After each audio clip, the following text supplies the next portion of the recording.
for my daughter. Anyway, No, don't do that. no, I'm not gonna. We're going to get rich. We're going to get famous. PlayStation.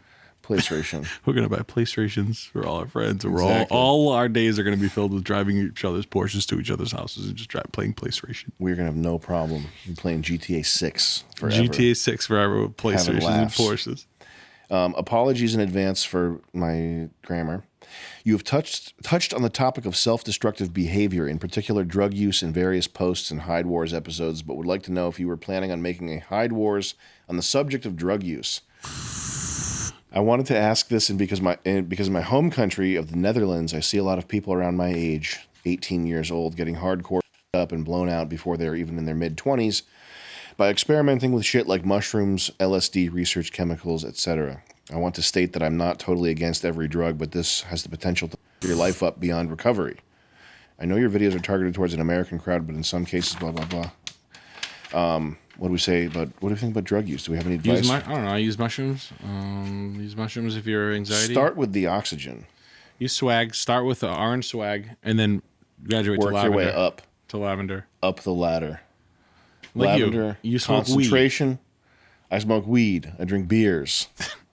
I smoke cheese. Yeah, you smoke OG cheese. I smoke What's OG your favorite cheese, strain of yes. weed? Sammy always asks me, Nicky, pick up some OG cheese. I smoke Frontos. Yep. I drink Lysol. I do cleaning videos. I do. I down Mr. Clean. Toilet cleaning videos. I think people should do coke. I think people should do coke. Do coke, become a dominant, and then become like a weak. Dilly Billy. Yeah. But do a lot of coke, Yeah. and then get really unsure of yourself, and then people will really like you. Then they're gonna love you. You stay in bed all day. I'd be ashamed of yourself for what you did. Absolutely. I think most. Well, I hope there's not too many people watching this who are pursuing the drug, the regular sort of drug lifestyle. I think the thing that people get caught up in is doing weird custom stuff like research chemicals and DMT and like exploring and all that stuff. Fuck that. What is what's research chemicals? Like, what is that? I never, That's what Orangey took that killed him. Are you serious? I've never even heard of that. Our old music used to be this kid who went by Orangey, and he fucking took some research chemicals and died. But like, who gave him research chemicals? His fucking weird little Dilly Billy. friend. What is that? It's research chemicals, like a custom. It's like a laboratory made. I don't know if I'm right now. I'm talking out of my ass. It's like a laboratory made chemical. Like pill kids just like pounding shit into a It's pill like a form? pill type of thing, yeah. And it's Yeah. like something like I think what they do is they take like compounds like ecstasy and make a molecule that's like chemically similar and see what it does. That's why it's called a research chemical. I don't know if I'm right. Yeah, it's like K2. Mm-hmm. Or there's this thing called 𝐇𝐲𝐸, where it's a benzo. It's not a benzo, but it's like a benzo when you metabolize it. So it's like an analog benzo. It's just, but yeah, they just take the molecule and change it, and that makes it legal, so they can sell it. Mm-hmm. But like, the more times they change it and make it legal, the more fucked up. Yeah. the shit More becomes. unpredictable, I guess, what it does. Where do you get these? I'm sold. And I think what the problem is that the research chemicals, because they're like new chemical compounds, they don't have the same sort of negative stigma that at least it prevents a few people from taking it. So if you're going to take ecstasy, there's at least that little voice in your head where it's like, I'm not going to take fucking ecstasy. Yeah, I don't know what's in that. The fuck is fucking people? Gay guys take ecstasy. I'm not taking that. They take that, their brain starts to swell. Fucking girls take that, they start to become like wicked whorish. I don't need to take ecstasy. There's at least a little bit of like an inkling of like a premonition that it might do something bad. But a research chemical, it's like, hey Nick, do you want to try some 2CE? Is that what one? of them? Sounds about right. 2CB. Hey man, you want to take some 2CB? What is it, Sammy? It's a molecule. It's made in a laboratory. You're gonna love I've it. never had molecules before. Here you go. All right. Yeah. That's It's like Flocka. You ever seen those Yeah. videos? Yeah, That's the research. And then there's other shit which is like DMT and changa and whatever peyote and all these. Yeah, things. I like the smell of DMT. I've been around DMT when taking. It smells good. They're supposed to give you some sort of psychedelic high or Meet something. the gatekeeper and come back. And I think people take those things and they think it's kind of like excusable because you're expanding your Consciousness, dude. your consciousness and your perspective, and so it's like you can get into a drug lifestyle that way. You know what I mean? Yeah. So that's what I think is. I think those things are dangerous. I don't know how to stop the pandemic of LSD in the Netherlands, but don't do that shit. Do cocaine at a wine party. Is my advice. Be the funny guy with no, I don't know. What do you think about drugs? I mean, I know you smoke weed. No, I Is there any advice? I would use more drugs if I could. I just can't. I don't have time for it. I took sassafras one time. That was a great drug. I sat around with friends and took sassafras. That was What great. is sassafras? It's a Chinese root. You like scrape. It's brown. It's expensive. It was in Los Angeles, and it was like just like talking around, like talking about higher existence, but it's like Coke. It's like Coke and Molly. But I don't know. I like. I hate prescription pills, so I don't take any prescription pills. I don't know. I wouldn't tell anybody to take drugs. I don't know. I wish I didn't do anything. I wish I drank orange juice. Well, I've never been high. People don't believe that. They think No, you haven't. They think I'm getting high to come up with funny ideas or something. I've been. I think I've been. You could probably say I was drunk like twice. Like I felt like a warm sort of buzz. Is that what being drunk is like? Yeah, it's like a warm face buzz. That's a fair I've way to feel I've gotten a face buzz, a warmth type feeling. I think I've been there both times. like twice. I think you were there both times. I was there both times. And I've never Nothing done changed. any other type of drugs. I did get laughing gas at the dentist's office, and the whole time I was flexing because I knew that I would have to kill him if he started fucking with my teeth and doing weird shit.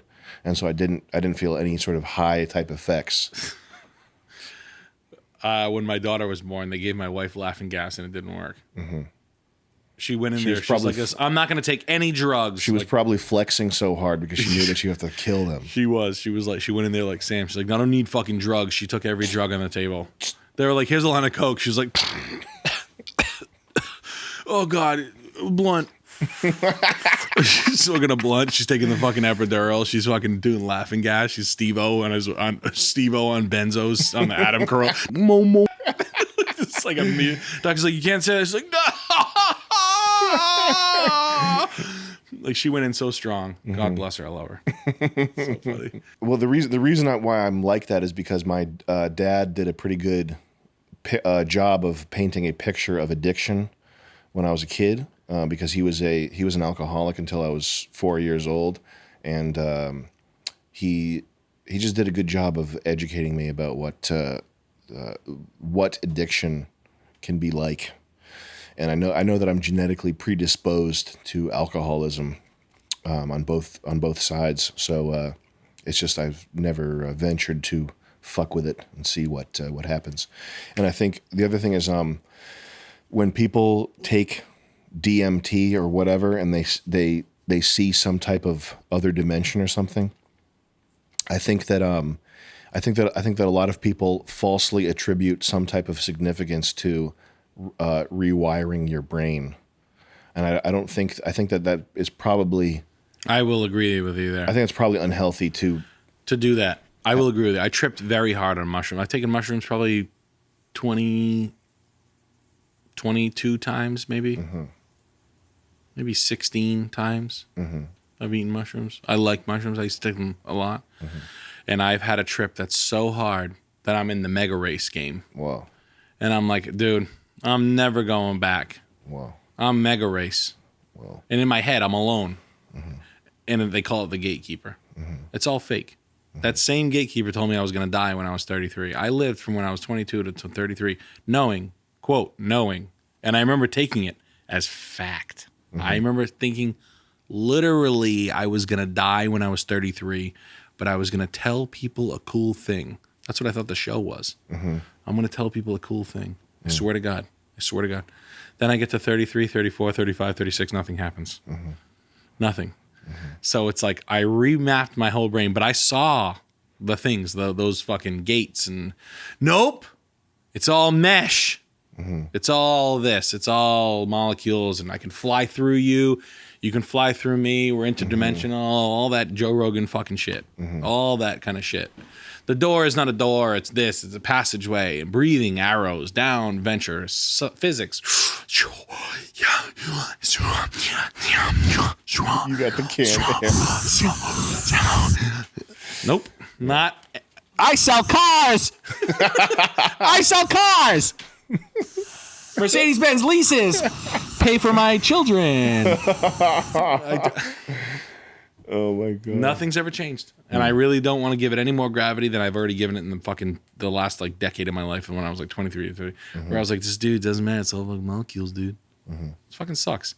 And then I think you're absolutely right. I think that's schizophrenia and mental whatever you want to call it. So give me some highfalutin fucking shrink talk where you're remapping your thought process. Yeah. I mean, I've talked to people who DMT. They're like out of their fucking mind. And I just can't. You ever listen to Boards of Canada backwards? No. Busy. You did? How? Why? How do you play something backwards? That's crazy. It's just nutty people, man. It's just like fucking. And then I'm nutty too. I get it. Like I like drugs. I like escapism. I had this roommate who made changa in the attic, and he had a like a thesis built around literally Boards of Canada backwards. That's the kid I'm talking about. Is it? That's the kid I'm talking about. Holy shit! That was the most insane shit. When did he hit you up? No, just when we were hanging out. Oh my god! I remember him talking to me about that, and I was like, "Yes, like you've had some wild guys around. I've had some wild guys around. Joey's not talking to me about Boards of Canada coming in backwards. That's fucking crazy. Nick's not saying some crazy shit about like, dude, you ever eat your computer keys? What? Like things that I can never repeat. Not like illegal shit, just like insane things that I couldn't even say. I'm like, like thesis. I had a thesis. The moon is a cookie. Yeah. Oh, is it? I think there's a temptation. I mean, it's your brain, so it's your like perceptual organ that's telling you these things. So it probably seems incredibly real, but it's like the way that these chemicals are working is like sending faulty signals and like making the connections to your brain work differently than they normally do. It's called taking drugs. Any drugs will make you do that. Like take Coke at the end of a drinking night, and then you'll realize that your girlfriend's not calling your friends and your dad's not trying to kill you. And when you wake up in the morning and the drugs wear off, it's always just 9 a.m. And you go, oh, whoa. Wow, man, I was in the fucking spiral zone back there like at like 2 a.m. last night when I was trying to shut my eyes, when I was like zoomed out on, blow and alcohol or anything that'll make you rethink the world. Dude, they're after me. No one's after you. But they are, though. Sometimes they might be. Remember when the CIA called us and told us they were after everybody that listens to us? Anywho. Edit that out. Yeah, edit the part where the CIA called us and told us we're literally tracking everybody you ever talk to. We get $1,500 a month from the CIA. We get like a little. We do it for $1,500 a month. I love that. Like the thought, like sitting down with the CIA, getting $1,500 a month. Yeah. All right, so 15 in perpetuity. For 3 years? For 3 years. I look at you, you look at me, we're like this. We look at each other like we're stealing something. All right. Dude, say yes, say yes. Say yes. Bring out that John Hancock, baby.